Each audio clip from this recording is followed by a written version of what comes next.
Hi, this is Paul Roberts of Conscious Counseling 101, and here for you today I have an example of a lifelong marriage conflict that hopefully people can benefit from. Now I call it a conflict, but really it's not a conflict. What it really is what can happen in a perfectly well-balanced marriage that can help it to stay together and grow and have life purpose and know what they're doing.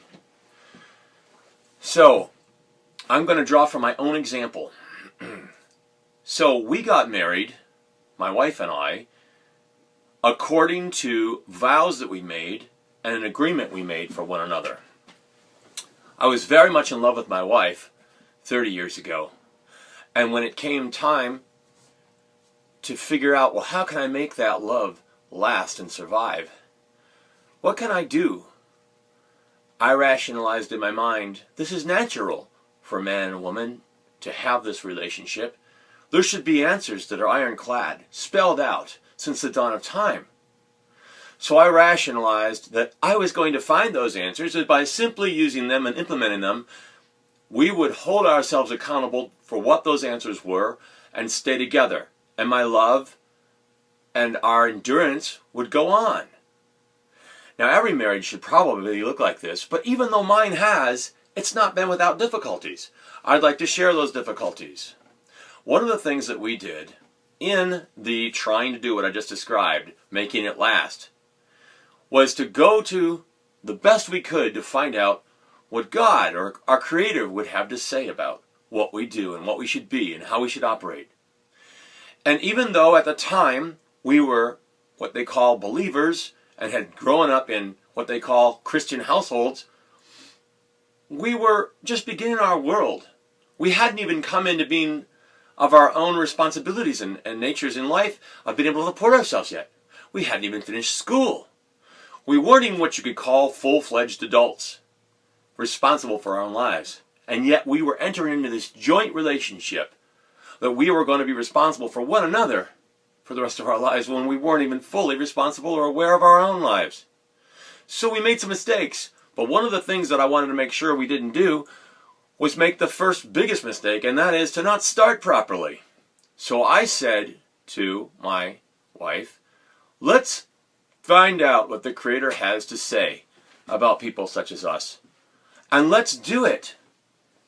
Let's do it as best as we can and find out as best as we can with no delusions. And so we went to the church. My wife was a Catholic, and I don't know what I was, but I guess Protestant. I liked the fact that my church put the Bible in front of you and told you to study it and learn, and tried to help you to learn how to learn. I liked that. I was put off by the fact that when I went to the Catholic Church, you sat in the seats and you let some seemingly high person tell you what it meant and what you should do. And you learned that way. I'm sure that's not the case in every case, but that's how I saw it. And so what I wanted was the strongest thing I could stand on for our relationship, as I said. So the one that required studying, going to the actual root of the words that were written down, would be what I would hold up for her and me to be the strongest thing that we could do. And I guess kind of keep the church on the outside, but do that. Well, we didn't know where to begin, and we were getting married soon, within a couple of weeks even. So I said, well, why not come to our study session and have private independent work with our pastor, and that way we can get like a crash course and make sure we're on the right footing, and he can point out what we need to do.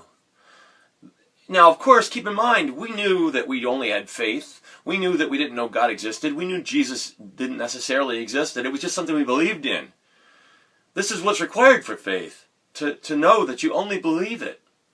So we went to them and we said, okay, this is what we need to do. We want solidity. We want to be married the way that God, the Creator, intended, or what we believe through man's handing down of God's Word, He intended for us to do.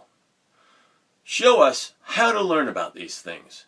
So, one of the things that happened was, and I looked at it as a curse for so long, but now I look at it as a blessing, is the pastor pulled out this book that was written by a man, probably in the late 70s, early 80s. And the man, and the way the book was written, I wasn't aware of it at the time because I'm white and I'm a man, was written in such a way that it showed and pointed out all the ways through time and through biblical account that man was the leader and that woman was subservient. And this was a difficult pill for my wife to swallow because she had lost her father at an early age and left with a mother who, in my opinion, was bitter. That the difficulty that God had put on her. And I, in my opinion, had seen her transfer some of that bitterness, whether consciously or subconsciously, and have it received by the children, whether consciously or subconsciously, that this was wrong. That man is supposed to be in charge. And within 2 weeks, I couldn't figure out, with my lack of knowledge of the Bible and everything, whether or not it was right or not. And I didn't want to say, no, I'm not going to marry, because the whole point was I was going to find a way to marry this girl and have it be solid. So I would have thrown the whole thing out. So what she did was she proposed, I can't take that. It was obvious that she wasn't going to be able to take that. She said, if we are to marry, we are going to have to be mutually submissive to one another. And she gave me that kind of like an ultimatum. And I said, well, and I started looking at what I did know and what I could see. Okay, I said, well, we're not Jewish. The Old Testament was set up for those people. The covenant of that was set up for those people.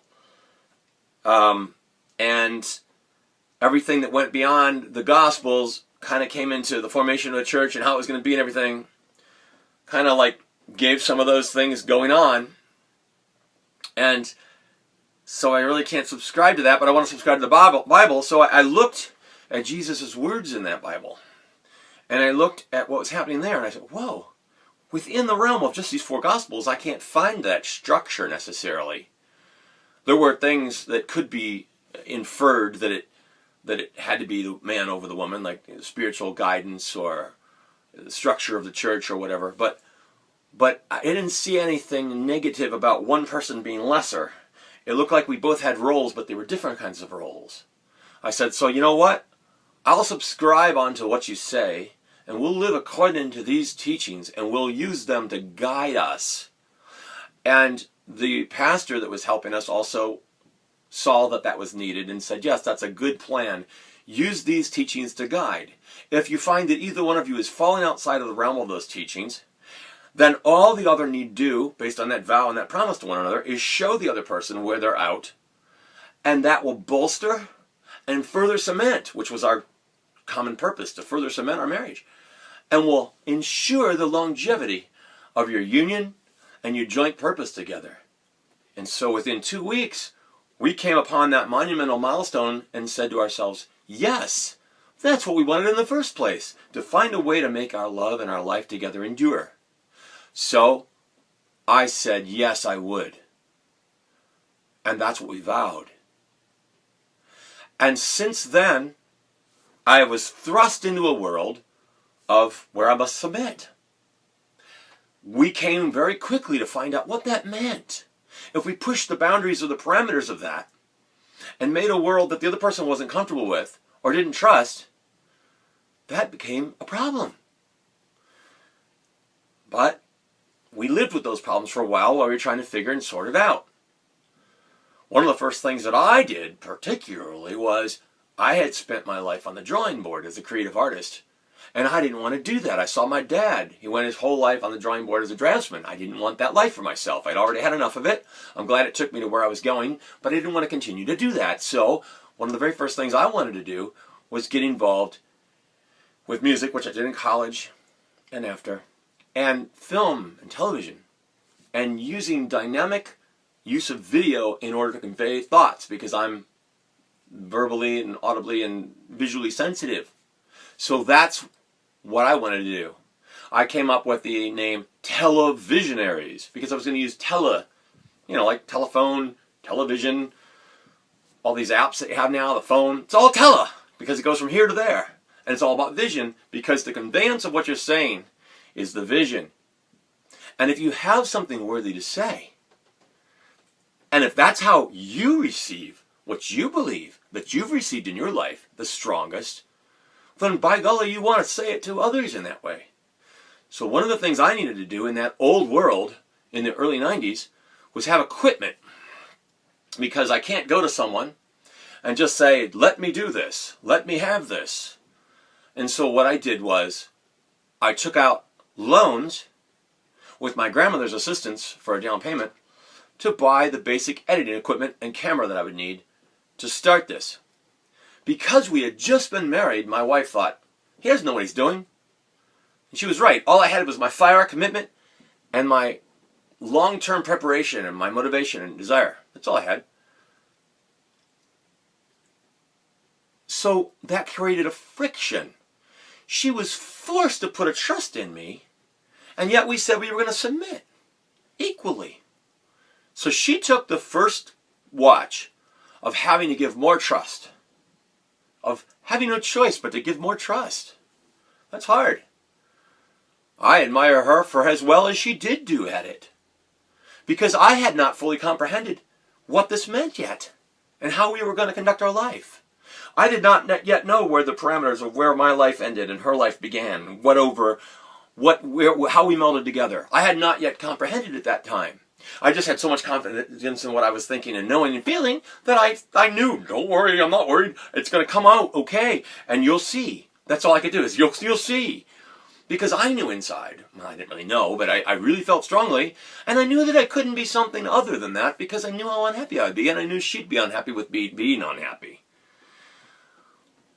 So, and I knew that because I first started out my job in a Fortune 100 company, and I only decided after not even a year, when my friend left that, I said, I'm going to leave. There's nothing left for me anymore here. And I was an executive, working under fluorescent lights, wearing a tie, commuting to work every day. All those things that so many people have to do, but it was totally wrong for me. And my wife saw my health and my zest for life decline. And I had even used video at the time to record some of it. And then after I was recording more, after I had announced I was leaving, and the life in me was so evident, even on the video, that I knew, and she commented on it, that she admired the Paul that she had always admired. She didn't want another lesser Paul.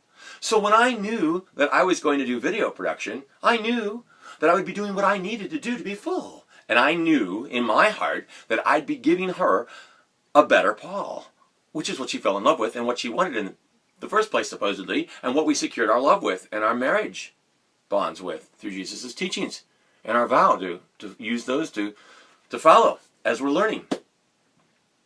Well, that created a tremendous amount of friction in the first years of our life. It took us 10 years to work through things to even decide if we were going to have kids and we were going to go on. I finally came to the conclusion that just like I didn't know what life was going to be like when I married her, but I married her anyway because I loved her, we came to the conclusion together that we would have kids. If two things. Number one, I could see the graph going up. If I could see the graph going up, that even though we don't have it together, we're responsible, we can do this right now, if it's going in the right direction by what we committed to, we could have them. And furthermore, if we would commit to raise those kids according to what we committed to raise ourselves by, the guidance and the teachings of Jesus, then we could have kids. Because if we waited much longer, we wouldn't be able to. And if we did it anyway, it would have been irresponsible. So we did. I raised those kids without an instruction manual and nobody else that I could really turn to, because nobody in my family or anyone I knew even understood what we were doing in our lives. Everybody I knew all thought I was outside the church and all thought that I wasn't living according to Jesus' teachings. In my opinion, many of them were confused because they weren't even as close to Jesus' teachings as I was and made my life about it with my wife. But they assumed that because I wasn't there on Sunday, they were closer to God than me. I made it my point to make showing people this error part of my life's purpose on my own. I'd like to make it my life's purpose with my wife to show that. But we're still working through things. And that brings me to the conscious counseling point of today, and the reason I'm making this video. To share with others, but also to have a memorandum about what's going on in our lives, so should it ever be questioned or forgotten or not understood again at any time by either one of us, we'll have this, or our kids. So, I'm powerful. I told you already, I wanted to get off the drawing board. I was an athlete when I was young. I like dynamic things. I like drumming, riding motorcycles, martial arts. I like active things. I like engaging things. Video games, intense, really good, well-done movies. Things like that. I wanted to produce and direct. In some ways I did. But in order to be that and cater to that, I needed to have confidence and security and power and energy. Well, as the years went by and life threw us some curveballs, every time my wife saw that energy that I used, whether it was for her, in her presence, not in her presence, for something else, something we went through together, whatever, she started to internalize some of the guilt that she felt, for whatever reason it is, I can't get into her mind, about whatever it was. I guess she took on, because of my strength, that I was pointing this at her. And it's saying, she's to blame. And maybe in the early years I might have had some misgivings about how I wanted to start video production and do these different things, and might have actually really appeared that way. Even though I don't feel I'm doing that now. And even then it wasn't maliciously or vindictively or lashing out. It was just sharing my thoughts, but in a powerful way. So what she did was, all these years, she took that powerful way to mean that every time she saw that power, she must have done something wrong. And so instead of quelling that power and giving me something good, when she saw, if she had seen, which she didn't, that I was hurting, and the power and the strength and the loudness was only about my inner struggle that she just happened to be witness to because she's in front of me and my life partner, she took it to mean that she had done something wrong. And so therefore what she had done all that time is, instead of quelling me and soothing me and giving me something good and making me ever more endearing to her, the opposite occurred. No extension was given. In fact, quite the opposite, lashing out was given, pushing me further and further away. And once we had settled every argument, and la la la la la went along our way, we thought, oh, that'll never happen again. We're past it, we've grown. And we kept telling each other that we had grown for 28 years. And we hadn't. What we did was simply avoid it and not realize what it was. But now we do. One was causing the other. Please remember that. My son can sit and have a talk with us when I'm going all over the place and fall asleep. My daughter's not intimidated by me at all. Only my wife's previous baggage and baggage that we had collected together ever made her feel at all intimidated. I have told her, do not be intimidated by my struggle. See it as my struggle. Help if you can. Every bit you help, I'll be more endearing to you. And we'll start going up instead of down. That's the conscious counseling lesson we're learning and working with today through Jesus' counseling. And I just wanted to share that. Because even a good, strong, healthy marriage with normal people can have difficulties. But they're not difficulties, are they? If they're choices to advance and progress and follow a spiritual walk that's intended for you and your life purpose through Jesus' teachings and our Creator's intentions. And that's all for today. This is Paul Roberts at Conscious Counseling 101. If you have a similar story, get in touch. If you have another story that you'd like to talk about, get in touch.